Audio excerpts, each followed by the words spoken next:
Je ne suis pas sûr que les Européens soient même pertinents à ce stade. Je ne pense pas que Moscou soit terriblement préoccupé par eux. Je pense que l'idée même des États-Unis agissant comme un médiateur de bonne foi est absurde. Sans nous, il n'y aurait pas eu de guerre du tout. Alors comment expliquez-vous le rôle américain qui commence vraiment? Larry Johnson m'a envoyé une note ce matin. Il a dit qu'il avait commencé à examiner tous les exercices impliquant l'Ukraine et les forces de l'OTAN à partir de 2007. Ce qui est remarquable, c'est qu'ils deviennent de plus en plus fréquents et intenses au fil du temps. Donc l'anti-russe ou l'hostilité envers la Russie était en quelque sorte intégrée bien avant l'arrivée de Trump.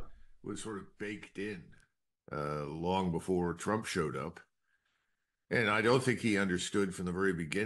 je ne pense pas qu'il ait compris dès le début que c'était vraiment pas à lui de régler quoi que ce soit dans la région. Vous savez, il n'est pas un médiateur honnête du point de vue russe. Maintenant, je pense qu'ils ont été très polis avec lui et l'ont laissé tourner en rond et essayer de faire des choses. Mais en fin de compte, je ne pense pas qu'il s'attendait à ce qu'il en ressorte quelque chose. Vous savez, la question est, pourquoi prêteriez-vous attention au président Trump à ce stade? Parce que où a-t-il été sur ces questions? Il n'a jamais été une voix forte pour mettre fin à la guerre, jamais une voix forte pour la paix. Il y est venu progressivement, puis a fait des déclarations scandaleuses qu'il ne pouvait pas transformer en réalité, qu'il pourrait tout régler en un jour.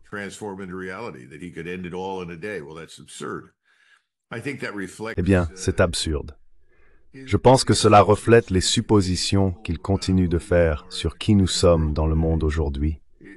Cela reflète ce manque de compréhension que nous vivons vraiment dans un monde multipolaire, que nous ne sommes en aucun cas la seule superpuissance. Et si c'est le cas, nous sommes perçus comme très faibles et hésitants à ce stade, en particulier sur le plan économique. Donc je ne suis pas sûr que les Russes soient surpris. Il peut être surpris. Et donc maintenant, l'équipe de Trump veut couvrir ses traces et en quelque sorte sauver la face et prétendre que, eh bien, vous savez, ces Ukrainiens ne veulent tout simplement pas travailler avec nous.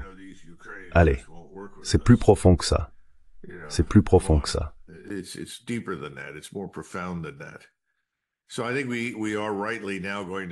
Je pense donc que nous allons maintenant cesser d'interférer, j'espère. Vous savez, dans quelle mesure le président Trump et son équipe contrôlent la CIA est très discutable.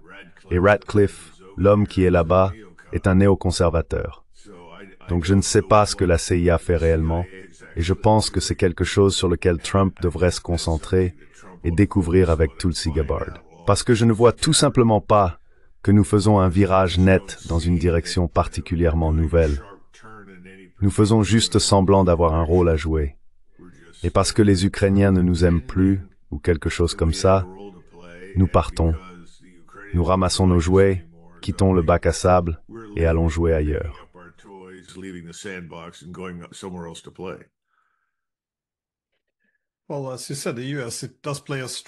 Eh bien, comme vous l'avez dit, les États-Unis jouent un rôle étrange, car ils ont été un participant clé dans cette guerre depuis le début, depuis le renversement du gouvernement. Et bien sûr, comme nous l'avons appris de l'article du New York Times, les États-Unis ont été très présents et au centre de la planification de la guerre. Mais en même temps, Trump et son équipe se présentent comme les médiateurs qui essayent simplement de faire en sorte que tous les Européens, les Russes et les Ukrainiens parviennent à un accord. C'est un exercice d'équilibre intéressant. C'est un peu déroutant aussi avec cela.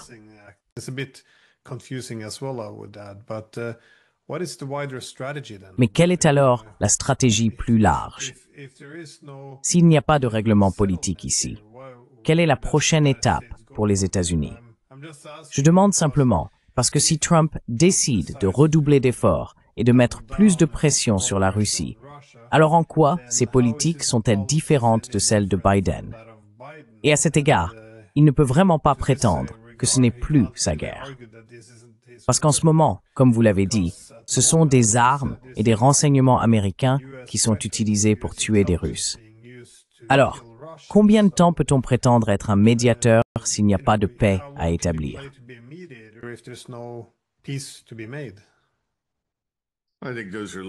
Je pense que ce sont des questions légitimes. Je pense que nous devons réaliser que les États-Unis n'ont pas de stratégie. Maintenant, ce n'est pas entièrement un nouveau développement. Soyons francs. Une fois la guerre froide terminée, c'était plus un effort pour maintenir notre hégémonie politique, militaire et économique qu'autre chose. Et nous pensions que la façon de le faire était de menacer, d'intimider et d'intervenir. Cela n'a pas très bien fonctionné. Pendant ce temps, nous avons largement ignoré nos propres problèmes économiques. Vous savez, nous aimons blâmer la Chine pour tout ce qui ne va pas en ce moment économiquement. Mais les Chinois ne sont pas venus ici en grand nombre pour exiger que nous déplacions nos industries en Chine.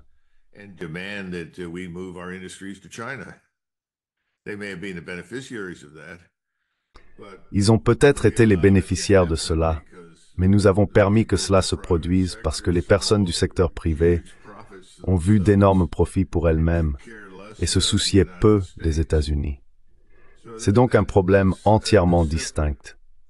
Les gens se plaignent des Chinois parce qu'ils disent « Eh bien, ils ont volé la propriété intellectuelle, ils ont volé ceci. » Eh bien, les Chinois font cela depuis quelques milliers d'années, comme les Japonais, les Coréens et d'autres vous le diront.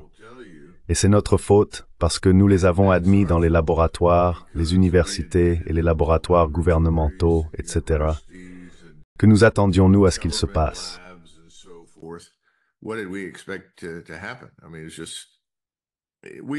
Je veux dire, nous sommes les auteurs de notre propre malheur, disons-le ainsi. Mais personne ne veut l'admettre, surtout pas Donald Trump. Et donc je pense qu'en ce moment, il n'y a pas d'autre stratégie que de dire « Eh bien, nous allons punir ces Chinois », ce qui bien sûr ne fonctionne pas très bien. Si quelqu'un est puni à ce stade, c'est nous par nos propres actions. Alors quelle est la stratégie? Quels sont nos intérêts?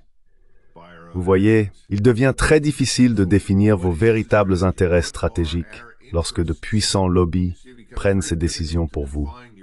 Et en ce moment, le lobby israélien est aux commandes, et c'est lui qui définit quels sont nos intérêts stratégiques plus larges, pas les Américains.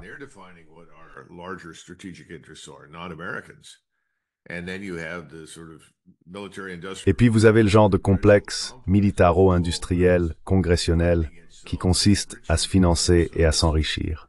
Eux aussi ont un impact énorme sur la conduite de la politique. C'est pourquoi j'ai dit, au lieu de faire ce qu'il fait, je pense qu'il serait bien avisé de découvrir s'il a ou non un quelconque contrôle au sein de son propre gouvernement. Que se passe-t-il à l'intérieur de la CIA? Que se passe-t-il à l'Agence de sécurité nationale? Que se passe-t-il sur le terrain, au département d'État, le cas échéant? La vérité est que je pense que le département d'État est de plus en plus irrélevant. C'est une relique du début du XXe siècle. Il ne semble avoir aucun impact du tout. Et